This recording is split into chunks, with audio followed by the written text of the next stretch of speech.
টানা এক সপ্তাহের ভারী বৃষ্টি আর উজান থেকে নেমে আসা পাহাড়ি ঢলে ভাসছে নেত্রকোনার কৃষকের স্বপ্ন। বছরের একমাত্র ফসল বোরো ধান চোখের সামনে তলিয়ে যাওয়ায় এখন চারদিকে কেবলই হাহাকার।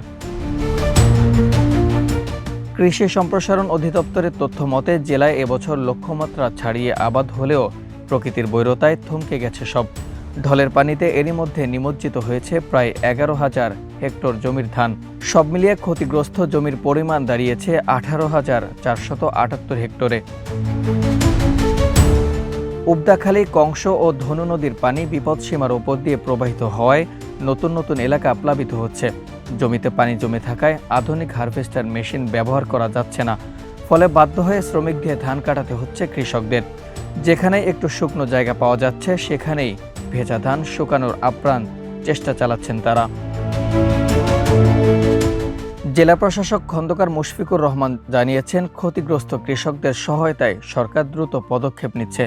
তবে নতুন করে আর দুর্যোগ না হলে আগামী এক সপ্তাহের মধ্যে হাওরের বাকি ধান ঘরে তোলা সম্ভব হবে বলে আশা করছে কৃষি বিভাগ। আবু সালেম মোহাম্মদ সাব্বির, প্রজন্ম 24।